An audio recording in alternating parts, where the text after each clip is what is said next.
Алтын доптың иегері кім? Дәл осы сыйлықты қай футболшы иеленеді? Левандовский, Салах, Дембеле, Мбаппе, Винисиус айта берсең біразын тізіп шығуға болады. Жалпы Франс футбол қандай нәтижеге қарайды, қандай статистикаға қарайды және биылғы маусымда кім лайықты? Менің нұсқам бүгінгі шығарылымда. Ендеше дәл қазір сіздер каналға тіркеліп лайктарыңызды басып отырыңыздар және алтын допқа кім лайықты? Қалай ойлайсыз? Өз ойыңызды комментарийге жазыңыз. Мен бастаймын. Бұл спорт ерсін ерікпе. Бұл спорт сіздермен бірге.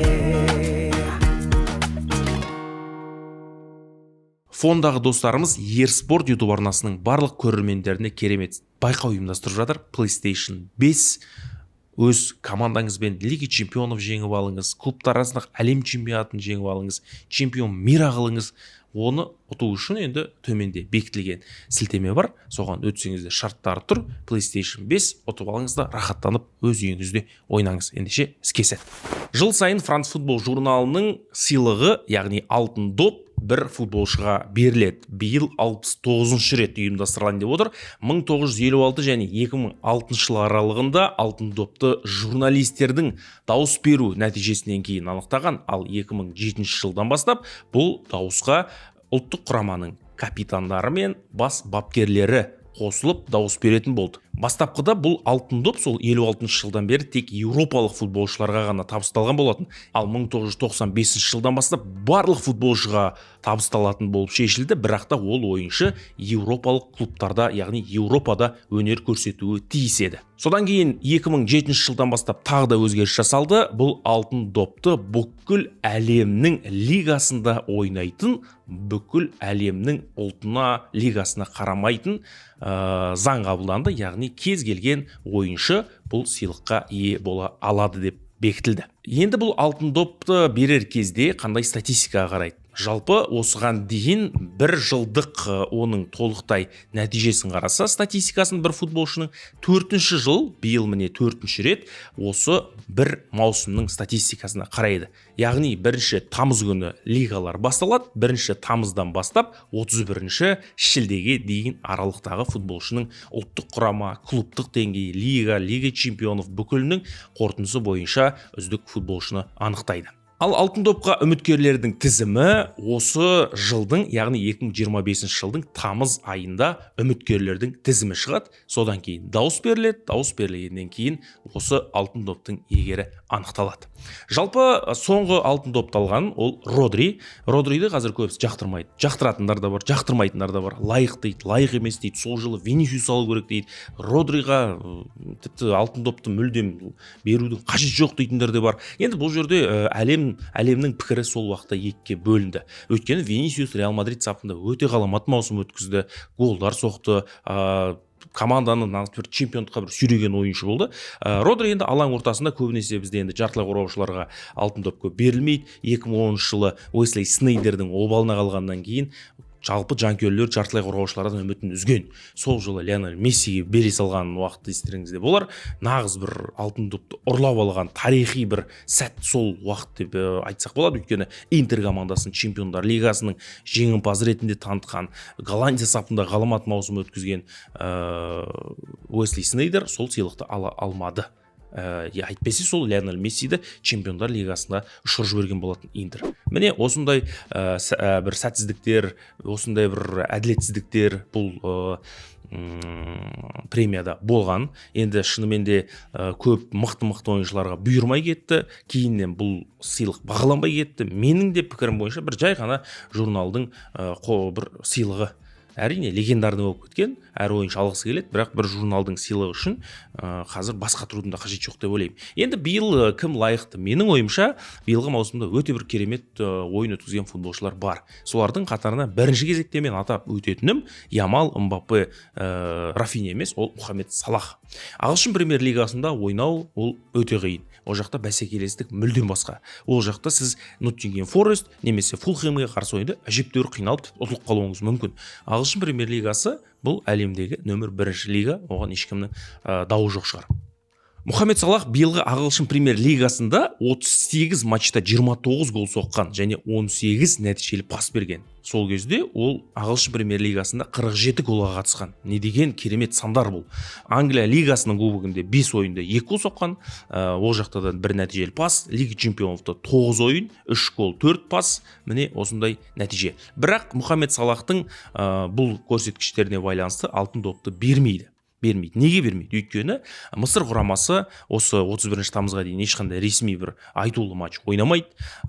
Чемпиондар лигасынан 8-1 финалдан ПСЖ-дан ұшып кетті, білесіздер. Әйтпесе Ливерпуль өте мықты келе жатқан. Ливерпуль требл жасайды, Ливерпуль бүкіл требл деп бүкіл кубокты алады деген болжам мен де айттым. Өйткені мен де ойладым, Арне Слоттың командасы өте мықты болды, бірақ ПСЖ ақыры бұл команданы жолдан шығарып тастады. Сондықтан да Мұхаммед Салахтың осы ағылшын премьер лигасындағы голдары әрине өте мықты, өте керемет ойын, бірақ та маусымды ерте аяқтап тастауы осы жігітке алтын допты бір беруге кедергі болатын сияқты. Әйтпесе 33 жастағы Салах алтын допқа бір лайықты болды, негізі бір алатындай болды. Жыл сайын жыртып келе жатыр, Ливерпульді чемпион қылды. Бірақ бұл жерде көбінесе чемпиондар лигасының нәтижесіне қарайды. Сондықтан да Салахқа бұл жолы тағы да алтын доп берілмейтін шығар. Егер биыл берілмесе, онда келесі жылы, одан арғы жылы Салах дәл осындай деңгейде ойнайды деп айта алмаймын. Неге? Өйткені жас өзінікін алады, оның үстіне ағылшын премьер лигасы, жастар өсіп келе жатыр. Сондықтан да биыл болмаса, одан кейін өте қиын. Сондықтан да менің енді бірінші кезекте әбден лайықты дейтінім ол Мұхаммед Салах. Шынымен де бір маусым емес, бірнеше маусым Ливерпульді сүйреп келе жатыр. Ливерпульдің жұлдызы, өзі бір өзінің командасын енді тапқан ойыншы. Сондықтан да Салах әбден лайықты, бірақ оған өкінішке қарай берілмейді. Сіз қалай ойлайсыз? Өз ойыңызды комментарийге жазыңыз. Екінші орында 17 жастағы Ламин Ямаль. Ламинге 17 жасында алтын допты береме деген сұрақ. 30-дан асқан, 30-ға дейінгі талай тер төккен ойыншылар бар. Олардың қатарында жай ғана командаласы мысалы Левандовскийді айтсақ болады. Жыл сайын үздік сұрмерген атанады өз командасында, бірақ алтын доп берілмейді. 2020 жылы Роберт Левандовский алтын допқа әбден лайықты болған. Сол алады деп ойлағанбыз, бірақ ковидке байланысты 2020 жылы алтын доп ешкімге берілген жоқ. Міне нағыз жолы болмаған ойыншы. Сондықтан да 17 жасында Ламинге алтын доп беріле ме деген сұрақ мазалайды. Әрине барлық жағынан лайықты. Ямал биылғы маусымда Ла Лигада 35 матчта 9 гол соққан. Жаман емес. Испания кубогында 2 гол, Чемпиондар лигасында 5 гол, Испания супер кубогында 2 гол, Ұлттар лигасында 3 гол. Міне, бұл дегеніміз Интерге қарсы матч, бір легендарный матч, нағыз Ламиннің бір жұлдызы жанған ойын Интер командасына қарсы. Әрине Барселонада Чемпиондар лигасының финалына шыға алмады, бірақ та жеңіске жете алмады, бірақ Ламин жартылай финалда өте ғаламат ойын көрсетті. Оны мойындауымыз керек. Және биылғы маусымда білесіздер, Барселона Реал Мадридтің тасталқаны шығарды. Эль Классиконың бәрінде, соның бәрінде Ламин Ямал жасындай жарқырады. Сондықтан да биылғы маусымда Ламин бүкіл жағынан алып қарасаң, шеберлік, гол, пас, ойын, әдемі ойын. Бұл жерде тек голына ғана бере бермей, алтын допты әдемі ойын десең, Ламин Ямал бірінші орында. Өйткені сөз жоқ, оның қазір гибкость дейді ғой, бәрі өте мықты, IQ жоғары. Соңғы уақытта үлкен қызбен яқтыда қыдырып жүрген фотолар тарап кетті. Ойбай, ана қызды жерден алып жерге салдыңдар. Мынау жас баланы басына алдырып алған, доғалап алған деген. Бізде ол доғалап алған деген. Испанияда ондай нәрсе жоқ қой негізі. Ол Испанияда нормально. Жасы үлкен қызбен футболшылар модель, оның үстіне көңіл көтере береді. Оны қызды айтты, жасырған жоқ. Бір 5-6 күн болып қайттым. Вақтада болған сияқты болып қайттым. Қыдырып қайттым. Онда тұрған не бар деп. Міне Ламин да бала емес, бәле болып тұр. Жалпы білет, бала өскен, бала өспей ма, көкейің теспей ма дегендей, міне құтырайын деген екенсің Ламин. Бар ғой, жас енді нетіп келе жатқан өзіңмен қатар. Бала. Быкусы жақсы екен. Сөйтіп Ламин маусымды әдемі аяқтады, сөз жоқ, чемпион болды Барселона. Бірақ бір ғана өкініштісі, Ламин Ямал биыл Ұлттар лигасының финалында жеңіліп қалды. Криштиану Роналдуға байланысты бір хайп ұстады, оны бір менсінбегендей болды, қолын дұрыс алмады, осыған байланысты біраз сынға қалды. Бұл да бір хайп, бұл да бір қара пиар негізі. Ұлттар лигасын ала алмады, лига чемпионат ала алмады, клубтар арасындағы әлем чемпионатына қатыса алмады. Міне осындай нәтижеден кейін Ламинге де ерте маусымның 31-іне дейін жалғасады ғой, ерте көзден ғайып болып кетті. Сондықтан да Ламинге енді 17 жасында бір беріп қою, ол басқа осы сыйлыққа бір тер төгіп келе жатқан ойыншыларды бір бағаламай қалу деп ойлаймын мен. Сондықтан да Ламин келесі жылы, одан арғы жылы алса да алтын допты алған ең жас футболшы номинациясын алады ол. Оған француз футбол береді сондай рекорд қояды негізі бұл жігіт. Бірақ биыл Ламин сәл ағаларына жол беретін шығар. Егер Ламин Ямалдың жанкүйері болсаңыз, комментарийге өз ойыңызды жаза кетіңіз.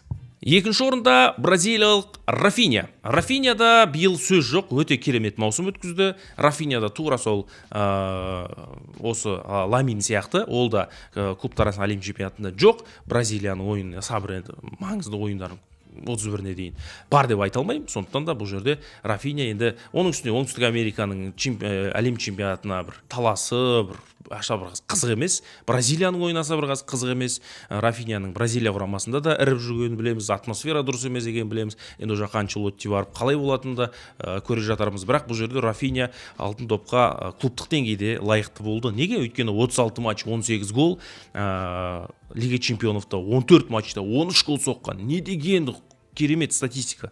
Барлығы осы маусымда 57 матчта 34 гол соққан. Рафинядан осыдан 2 жыл бұрын, тіпті 1 жыл бұрын сіз алтын допқа лайықты деп айтсаңыз, мен араласпай кететін едім сізбен. Футболды түсінбейсің деп айтатын едім 1 жыл бұрын. 2 жыл бұрын өйстіп айтсаң. Өйткені 96 жыл ғой енді. Осыған дейін Лидс сияқты командаларда ойнаған кезде бір Рафиня бұндай деңгейде ойнайды деп ойламаған. Бірақ Рафиня биыл жанды. Рафиня биыл кәдімгі өзінің фанат жанкүйерлердің бір ортасын қалыптастырды. Рафиня өзінің бір ойынына тәнті етті негізі. Бірақ та бразилиялықтар соңғы рет енді Кака алды ғой, 2007-те ме? Кака алды алтын допты, Роналду алды, Ривалдо алды, Роналдиньо алды. Бірақ міне 15 жыл, жоқ 15 жыл емес, даже 18 жыл уақыт өткен, бірде-бір бразилиялық алтын доп алмаған. Енді ол түсінікті, 18 жылдың ішінде Месси 8 рет аған, Криштиану Роналду 5 рет аған алтын допты, екеуі ешкімге бермеген, сондықтан да бұл жерден түсінуге болады. Ал Рафиня енді клубтық деңгейде тәп-тәуір ойнаса да, бірақ оның мінезі бар, оның бір ерегісіп қалғаны бар, Тер Штегенмен ерегісіп қалғаны бар, ұлттық құрамадағы бір сәтсіз қимылдары бар, мінез көрсеткені бар. Сондықтан да Рафиня биыл мықты ойнағанымен бір маусымда от болып жанды деп бұл жігітке алтын допты беру екіталай. Бірақ менің ойымша 3-ші орынға осы жігітті қояр едім, Рафиня. Бірақ дауыс бер десе, мен бұл жігітке бермеймін. Бұл жігітке беретін дауысымды мен басқа жігітке беремін. Оны қазір соңына қарай айтамын. Тағы да бір алтын допқа лайықты бұл Килиан Мбаппе. Реал Мадрид командасында алғашқы маусым тамаша өткізді. 34 матч, 31 гол. Ла Лигада бірінші сезон 34 матч, 31 гол деген мен олай ойламағам. Бастапқы алғашқы ойындарда Вини мен Родриго мен дұрыс тіл табыса алмай жүріп біраз шіріп қалды бұл ойыншы. Осы шірген бой шірейма деп ойлағам. Жоқ, еш жиып алды. Мбаппе жап-жақсы оборот әкбет негіз. Испания кубогында 2 гол, Лига чемпионовта 14 матчта 7 гол, жақсы. УЕФА супер кубогында гол соққан, Испания супер кубогында гол соққан, Ұлттар лигасында 2 гол соққан, жалпы 61 матч, 44 гол. Чо там? Нормально?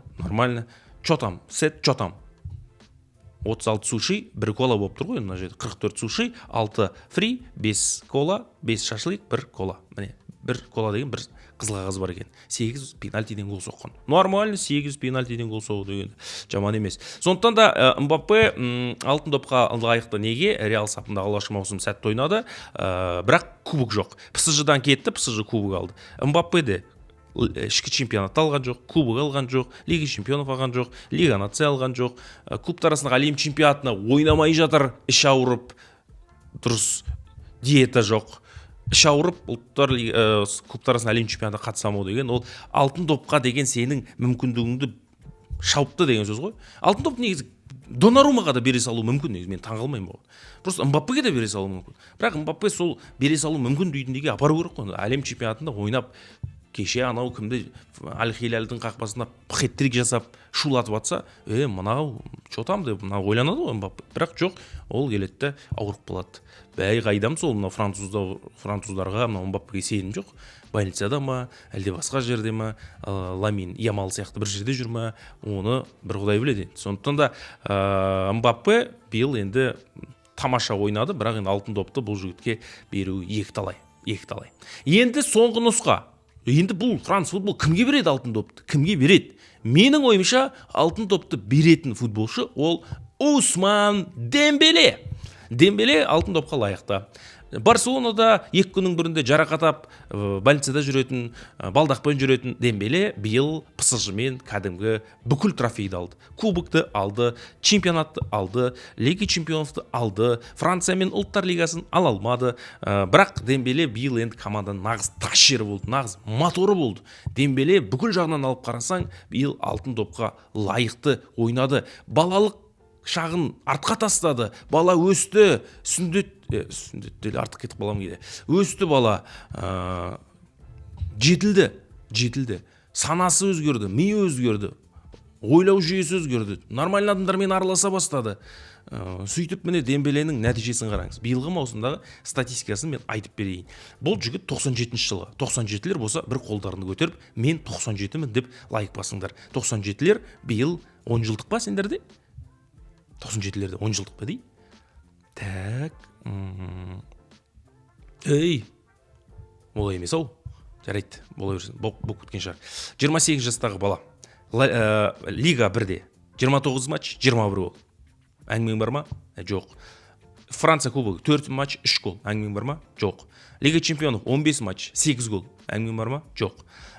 Франция кубогында 1 матч, 1 гол, супер кубогында. Ұлттар лигасында 7 матчта 2 гол. 56 матч, 35 гол. 6 ассист бар. Лига чемпионовта 8 гол соғып, 6 рет нәтижелі пас берген. Еще 8 голдың 8-інде ойыннан соққан. Пенальтиден бұл маусымда 1 гол соққан Лига 1-де. 21 матч голдың 20-сы ойыннан, 1-і пенальтиден. Дембеле неге алтын допты алмайды? Әрине, француз футбол биылғы маусымда Усман Дембелеге алтын допты береді. 98 жылы Зинедин Зиданнан кейін 1-де-1 француз алтын доп алмаған. Енді неге Дембеле алмайды? Дембеле енді осыған дейін мысалға кейбір кезде Месси мен Роналдудың бір лайық емес кезі, бір ойыншы емес ойнаған кезде, бірақ олардың ойыншы емес ойнаған жоқ негіз. Ол күйеуіне тиіспей қойғыш. Дембеле биыл енді осы жігіттермен салыстырғанда мықты ойнады. Солар сияқты ойнады. Сондықтан да осыдан артық Дембеле не істей алады?